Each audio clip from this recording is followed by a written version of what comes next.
Hi, I'm Sheila L. Hite, world-class astrologer, tarot master, spellcaster, medium, and all-around magical being. And I'm here today to talk to you about this week's astrology. So this week, thank goodness, is not as intense as last week. We still have a lot of tension we're dealing with. There's a lot of intensity.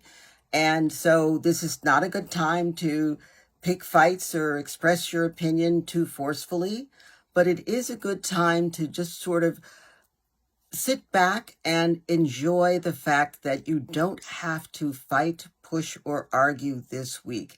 There's a little bit of tension because Mars, even though it's past its square to Pluto, Mars is still in its own home sign. It has two, Aries and Scorpio, and then Mars is in Scorpio right now. So you do need to be careful about what you say, how you say it, and who you say it to.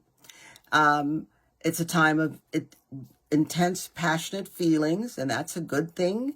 When it's not a good thing is when those intense, passionate feelings are managing you instead of you managing them. So just kind of enjoy the respite from the battlefield. Let's put it that way. Now, this coming Wednesday, the harshest aspect, which is not that bad, is the planet Mercury. Communication, how we gather and process information, is making a square, an abrasive aspect to the planet Jupiter, the planet of expansion, the planet of luck and of blessings. So Mercury and Jupiter together can be very fun and very beneficial. Mercury, though, and Jupiter together can also be, can blow things out of proportion. You can have the most intense lies ever. Hopefully they will be entertaining because Jupiter is involved. So when Mercury is square Jupiter, it's best not to sign anything because you don't quite know what you're signing. You can certainly say, yes, let me think about it and get back to you in a day or two, because Mercury doesn't stick around that long. That's a good thing. And then this coming Monday, October 6th, we have a full Aries moon. So you need to start making moon water about Wednesday or Thursday. And you need to also be aware that when the full moon in Aries is ruled by Mars. Mars at this time is in Scorpio.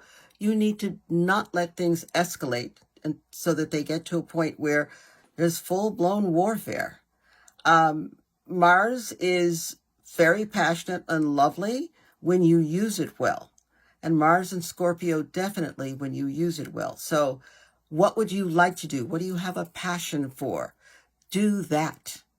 Spend time with self-care, making sure that your body is taken care of. Get pedicures, get massages. Take good care of yourself during this Mars in Scorpio time. Also, as we approach the full moon, that's a good thing for you to be doing because Mars is in Aries. Sorry, not Mars, but the moon will be in Aries and the sun will be in Libra. So that's Venus and Mars. That's the masculine and feminine can work together to make something positive happen if you're intentional about it. And I do encourage you to be intentional definitely about how you use your energy. So moon water, get a cup or a vessel of your choice and put water in it. Make sure that you can cover it because you don't want critters swimming in it. And set it where you know it'll get the rays of the moon. Sometimes you actually have a windowsill or an opening that you can set this container in. If you don't worry about it because the rays can make their way through the walls.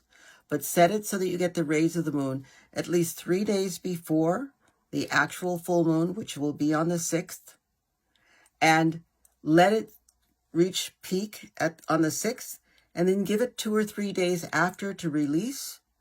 And after that, use it you can drink it, energize you, especially with the full moon in Aries. A lot of energy. Great for pets. They love it. Great for plants. They love it. And use it maybe in your cooking, just a little bit at a time. You'll do really well with that. So everyone have a great, way more peaceful week than last week. And it's okay to wear red again. So lots of joy. Take care. Bye.